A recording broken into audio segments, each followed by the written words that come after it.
नमस्कार मित्रांनो, साधी माणसं या आजच्या भागामध्ये आपण पाहत असतो. इकडे देविकाचे अंकल म्हणत असतात पंकजला, तुम्ही कोणता जॉब करता? तर यावरती आपला लगेच सत्या बोलतो, अंकल तुमचा प्रश्न चुकीचा झाला.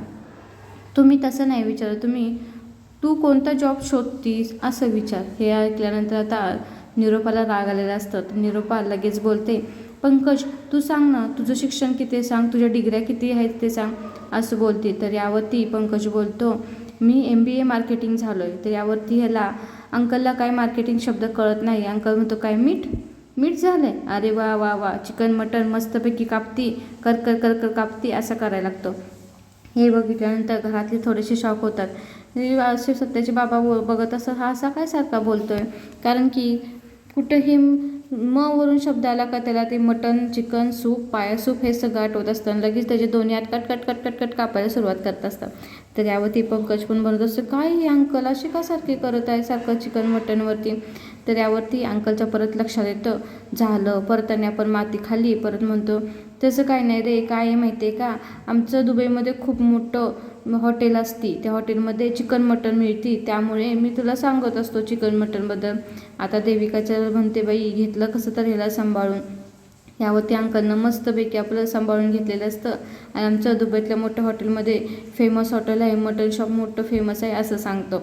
त्यावरती निरोपालाही थोडंसं हे झालेलं असतं, काय तर यावरती सत्याला डायलॉग मारलेला असतो, हो तो करतो ना जॉब, छानपैकी पार्किंगमध्ये करायचा जॉब. हे म्हणल्यानंतर निरोपा थोडीशी त्याच्या रागाने बघते आणि बोलते, सांग ना अजून पंकज, तू काय काय करतोस, तुझं काय काय डिग्री आहेत सांग. तर यावरती आता लगेचच आजी बघत असते, कसं स्वतःच्या लेकाचं कौतुक करायला बघते बघ असं बघत असते. त्यानंतर आता इकडं आपलं देविकाला वाटत असतं, आता काय माहिती हे काय अंकल उत्तर देतोय, काय माहिती माझं पित्त उघडं पाडतोय का काय. तर यावरती आपला सत्या बोलतो, अरे अंकल तो पण छान बिझनेस करतो माहिती आहे तुम्हाला, तिथं मस्तपैकी घसरगुंडी खेळतो, झुल्यात झुलतो, आरामात झोपतो, छान बिझनेस करतो तो असं सांगतं. तर यावरती निरोपा तिच्याकडे बघते आणि बोलते नवऱ्याला, सांगा की त्याला जरा गप्प बसाय सांगा की असं बोलत असते. सत्याचा मात्र आपला त्याचा जो पार्किंगमधला जो जॉब आहे त्याबद्दल मस्तपैकी तो सांगत असतो. तर इकडे पंकज बोलतो, माझ्याकडे ना भरपूर बिझनेसची आयडिया आहेत, मी कसं आहे माझ्याकडे फुल ऑन सगळं आहे, पण काय आहे मार्केटिंगमध्ये कसं आहे मला जरासं फायनान्सची कमी आहे, बाकी काही टेन्शन नाही मॅडम, माझ्याकडे आयडिया भरपूर आहेत, व्हरायटी आहेत आयडियामध्ये, फक्त थोडंसं मार्केटिंगमध्ये कमी पडतं असं बोलतं. तर यावरती लगेच निरोपा बोलते, अरे पंकज कशाला काळजी करतोयस, अरे आता तुझे सासरे एवढे मोठे आहे दुबईमधले, आणि अंकल तुम्ही बोलून बघा ना तुमच्या पुतणीच्या नवऱ्यासाठी काही तर करा म्हणून, एखादा बिझनेस छोटा मोठा बिझनेस काढून द्या म्हणावं. तर इकडं आता मात्र देविकाने डोक्याला हात लावले असतो, हा काय काढून देते, मी त्याला पैसे देऊन आणले, हा काय काढून देणार आहे असं ती मनामध्ये विचार करत असते. तर यावर त्या अंकल बोलतो, हो हो चालेल चालेल करतील ना, हो चालेल असं बोलत असतं, काय काय बिझनेस आयडिया आहेत असं बोलून त्या पंकजला विचारत असतो. तर यावरती पंकज बोलतो, माझ्याकडे भरपूर आयडिया आहेत, तुम्हाला कुठली आयडिया सांगू, भरपूर माझ्याकडे आयडिया आहे. तर यावरती अंकल बोलतो, हो हो चालेल नक्की, मी देविकाच्या बाबांशी बोलतो आणि काहीतरी करून घ्यायला सांगतो असं बोलत असताना हसत असतो. तर यावरती पंकज मात्र हवेमध्ये उडल्यागत सगळी आयडिया सांगायला लागलेला असतो, अशी आयडिया तशी आयडिया. तर यावरती लगेच निरोपा बोलते, एक काम कर, त्यापेक्षा तू असं कर ना, तूच ना मलेशिया नाही तर दुबईला जा ना, इथं काम करण्यापेक्षा तिथंच काहीतरी एखादा बिझनेस तुला टाकून देते तुझे सासरे. तर यावर आता लगेच आपला सत्या बोललेला असतो. सत्या बोलतो, हो त्यानं भरपूर इन्कम करून दिलेला आहे, तुम्हाला माहिती आहे का, तिथं चहावाल्यांचा बिस्किटवाल्यांचा भेळवाल्यांचा सगळ्यांना भरपूर कमाई करून दिली आहे त्यानं बागेमध्ये पार्कमध्ये असं मात्र सत्या आता त्याचं बोलत असतं. हे मात्र आता पंकजला आवडले नसतं. पंकज लगेच डोक्याला हात लावतो, काय याला काय गरज आहे का हे सगळं काढायचं असतं, तो मनामध्ये बोलत असतो. तर यावरती मात्र सगळे बाकीचे हसायला लागलेले असतात. रवी मात्र मान खाली घालून हसत असतो, कारण की सत्याचं बोलणं फटका जरी असतं तर ते खरं आहे सगळ्यांना माहीत असतं. आज सत्या मात्र काय त्याला सोडायला तयार नसतं, मस्तपैकी त्याचा ना अपमान करण्यास त्याची सुरुवात असते. काय बिझनेस करतो, कसा बिझनेस केला हे मात्र त्याला सांगत असतो. निरोपाला मात्र खूप राग आलेला असतो. तर निरोपा बोलते, आपण एक काम करूया का पंकज, एक काम कर, त्यापेक्षा ना तुझा बिझनेस चालू झाला ना आपण एक विमानच घेऊ, मग सारखं एकदा मलेशियात जायचं, इकडे यायचं, इकडून तिकडे जायचं, मस्तपैकी विमानच खरेदी करू तुझा एखादा बिझनेस चालू झाला की, असं मात्र आता निरोपा बोललेलं असते. आणि विमान खरेदी करू म्हटल्यानंतर जरा असं जास्तच मोठं बोलायला लागले आहे. मात्र हे सगळ्यांच्या लक्षात आले आहे, सगळे डोळे मोठे करून तिच्याकडे पाहत आहे. तर यावरती अंकल बोलतात, हो हो चालेल चालेल, आपण करू. मी ना देविकाच्या अंकलशी बोलतो, आपण सगळं करून घेऊ, असं ना अंकल बोलत असतो. त्यानंतर आता इकडे बघितलं तर आपल्याला थोड्या सगळ्यांना वाटलेलं असतं की खरंच यांचं खरं चाललं काय, विमान खरेदी करणार का काय, असा विचार चाललेला असतो. तर इकडे देविका मात्र खूप टेन्शनमध्ये असते, कारण की आता बाबा हा काय पचकलन काय बोलल, त्याची काय शाश्वती नाही हे तिला कळायला असतं. तर यावरती पंकज बोलतो, हो चालेल चालेल, मी ना तुम्हाला भरपूर आयडिया देतो, त्या आयडियानुसार ना आपण बिझनेस करू, मस्तपैकी बिझनेस चालेल. असे मी आयडिया, माझ्याकडे एवढ्या आयडिया आहेत का नाही तुम्हाला सांगू का, माझ्याकडे डिग्री पण खूप आहेत मार्केटिंगमधल्या, आम्ही मार्केटिंग खूप भारी करतो, असा ना पंकज बोलत असतो. अंकल मात्र त्याच्या ठिकाणी एकदम हेण्यासारखं बघत असतो, अरे वा भारी बोलते की भारी येते, कारण ह्याला काय माहिती असतं MBA मार्केटिंग बेंटिंग काही माहीत नसतं. तो आपलं म्हणतो हां मस्त, त्यापेक्षा एक काम करतो, मस्तपैकी नाही मटन शॉप काढून येतं, एक नंबर चालतं व पाया soup mutton soup chicken soup तंगडी मस्तपैकी चालतं, कर कर कर कर कर कर कापायचं, एक नंबर तुझं मटन शॉप चाललं, असं मात्र आता अंकल बोललेलं आहे. आणि आता मग सगळ्यांना वाटलेलं असतं की अंकल बघलता मटन मटन का करतं, इकडे निरूपा ही करते काय सारखं मटन मटन करतोय, असं निरोपानं तोंड केलेलं असतं. तेवढ्यातच इकडे सत्याचे बाबांचं दोघांचं बोलणं चालू असतं. सत्याचे बाबा म्हणतात, काय अंकल बघल तेव्हा मटन चिकन सूप पाया सूप हेच करत असतो. त्यावरती सत्या बोलतो, मला पण तेच वाटतंय, काय असं सगळं तेच विचार करत असतात, तेच सांगत असतात. असं बघितल्यानंतर रियाला पण डोळे मोठे केले असतात, बघल तेव्हा ह्यांचा तोच विषय आहे, मटन चिकन सूप हेच चालू आहे. आता मात्र आता सत्याच्या डोक्यामध्ये ट्यूबलाईट पेटली आहे, काही तर गोंधळ आहे त्याच्या लक्षामध्ये आला आहे. तर यावरती आता सारवासावर देविका करणारच. देविका बोलते, पंकज त्यांना असं म्हणायचं की सुपर मार्केट काढून दे. तर बोलते हां हां, हे म्हणतं सुपर मार्केट, मटनचं सुपर मार्केट, हे काय म्हणायचं नवीनच, असं ह्या दोघांची चर्चा चालली असते. तर यावरती मग आता पंकज खरंच खूप झाला, कारण पंकज म्हणतो सुपर मार्केट हां हां चालेल चालेल, छान बिझनेस करेन मी, मस्तपैकी मार्केटिंग वगैरे करेन, असं बोलत असतं. इकडे मात्र आपला निरूपा मात्र खुश आहे, कारण की निरूपा बोलते हां हां बरं बरं चालेल चालेल, आता एक काम करा ना तुम्ही, असं एक गोष्टच मला कळत नाही की आता ह्यांच्या लग्नाला वर्ष होऊन गेलं, पण अजूनसुद्धा देविकाचे बाबा का भेटायला आले नाही. तरी मात्र ऐकून देविकान जरासा चेहरा पाडलेला असतो. तर यावरती आजी लगेच बोलते, हो अंकल बरोबर बोलते बघा निरूपा, 1 वर्ष होऊन गेलं, असं कुठलं वडील असते जे लेकीला न भेटता राहतो, असं कुठं असतंय का, असं आजी बोलते. आणि सगळे थोडेसे जरा शांत झालेले असतात, कारण की काही जरी झालं, वर्ष होऊन गेलं असेल तर कोणतेही वडील असे आहेत का आपल्या लेकीला भेटणार नाही, असं होऊ शकतं का, हा डाऊट सगळ्यांनाच वाटत असून सगळ्यांच्याच मनामध्ये येत असतो. तर यावरती आता लगेच आपले सत्याचे बाबा बोलतात, बरोबर ना अंकल, तुम्ही येताना त्यांना घेऊन आला असता तर जरा बरं झालं असतं, वर्ष झालं त्यांनी मुलीला पाहिलं नाही, मुलीनं वडिलांना पाहिलं नाही. आता अंकल आता नवीन ड्राम्याला सुरुवात करतो. अंकल बोलतो, ए देविका, आता ही तुझीच माणसं आहेत ना, आता ह्यांच्यापासून काय लपवायला नको, ह्यांना सगळं खरं सांगूया. असं बोलल्यानंतर देविकाला थोडंसं टेन्शन येतं, आता काय खरं सांगणार आहे हा, काय ह्याच्या डोक्यात चाललं आहे.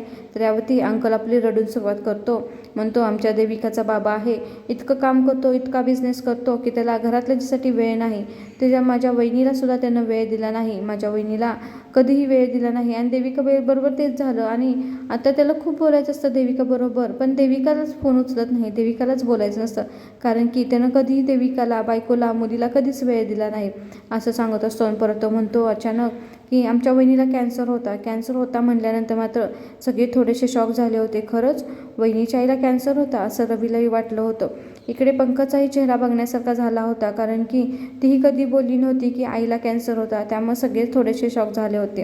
यावरती अंकल बोलतात, हो आमच्या वहिनीला ना कॅन्सर होता, बिचारी तिच्याकडे सगळं होतं, पैसा होता, संपत्ती होती, घरदार होतं, सगळं होतं, पण नवऱ्याचा वेळ नव्हता. माझ्या दादाला कधीही वेळ दिला नाही दादाने, कधी तो आम्ही कायम कामामध्ये व्यस्त, आणि बिचारी माझी वहिनी औषधं खात होती, आणि खरंच तिच्याजवळ आता लेखी नव्हती तिचं दुःख वाटायला, असं बोलत होता. आणि ना तो जोरजोरात रडत होता.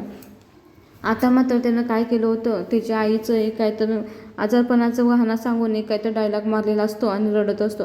यावरती मात्र काय झालेलं असतं, कारण की देविकाला आईबद्दल बोलल्यानंतर वाईट वाटायला सुरुवात झाली असते, कारण की देविकाची आई तर चांगली आहे, तिला काय कॅन्सर वगैरे नाही, पण आपल्या आईबद्दलचं असं कोण बोललं तर कुठल्याही मुलीला मनातून यातना होत असतात. इकडे मात्र हे जर चालूच असतं की आमच्या वहिनीला खूप त्रास झाला, खूप त्रास दिला दादाने, वेळ दिला नाही, असं बोलत असतो. इकडे मात्र देविकाला आई तिच्याशी बोललेली सगळं आठवत असतं. आई म्हणत असते की देविका तुझ्या घरचे खूप चांगले आहेत, मीच चुकली होती, तू घरी जा, परत जा, घरातल्यांना वेळ दे, असं बोलत असते. हे सगळं आता देविकाला आईचं सगळं बोलणं आठवत असतं. तिने केलेली चूक ते सांगत असते. तू इथून पुढे अशी चूक करू नको, तू घरी जा आणि घरातल्यांची माफी माग, तुझ्या घरची खूप चांगली आहेत असं आई तिची तिला समजावून सांगत असते. आणि इकडे आपण पाहतो काय अंकलचं मात्र चालूच असतं की जसं तिच्या देविकाच्या आईला कसा त्रास झाला, देविकाची आई कशी कॅन्सरच्या आजारातून जात होती हे सगळं सांगत होतं. तर यावरती आजी बोलते, ते काय पण असेल अंकल, बरोबर बोलताय तुम्ही. खरं कुठल्याही मुलीला तिची आई खूप जवळची असते आणि आईशिवाय कुठलीही मुलगी पोरकी असते.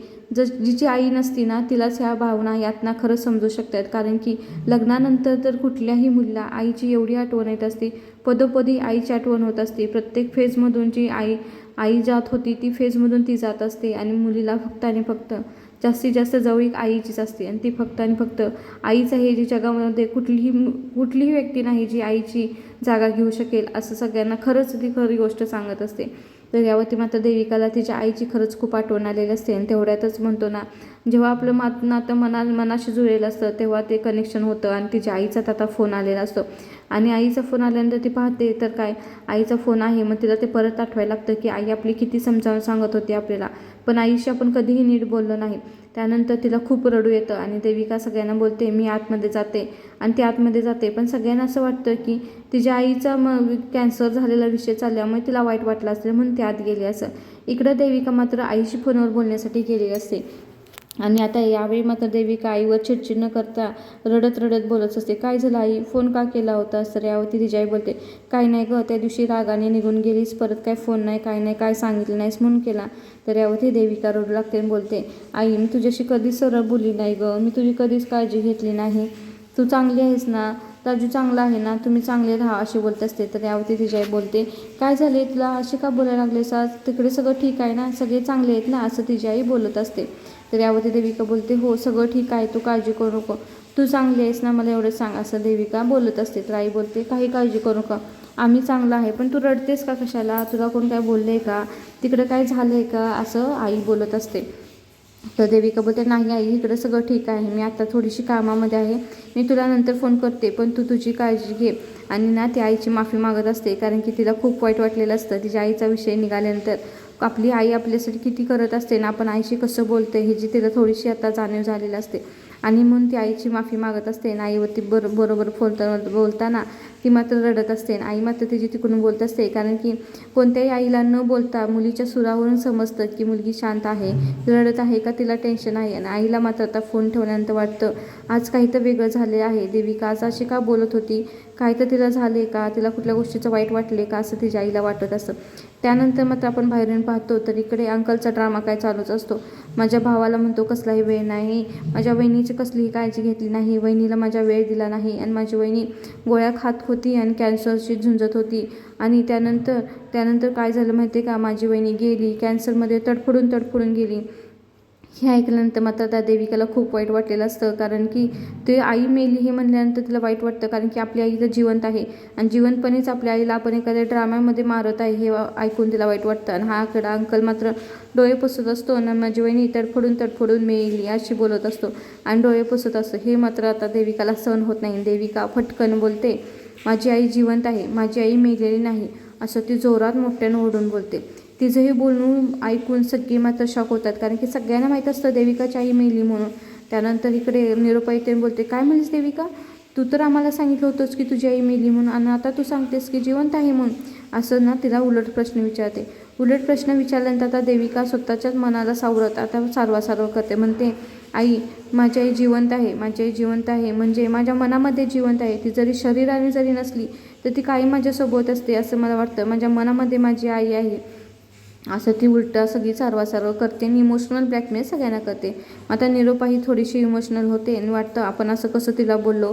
आणि त्यात अंकल समोर असताना तिला हे असं दाखवून द्यायचं नसतं कारण की निरोपा खूप नाटकी आहे आपल्याला माहीत आहे. मात्र आता खरंच मीराला वाईट वाटलेलं असतं कारण की मीरा ही खरंच मनाने चांगली असते आणि तिची आई वारली आहे म्हणल्यानंतर कुणालाही वाईट वाटणारच. आता देविकाचा प्लॅन सक्सेसफुल झालेला असतो. सगळ्यांना वाटत असतं की देविकाला मनातमधून आई जिवंत आहे असं म्हणायचं आहे आणि तिनं बरोबर सारवा केलेली असते.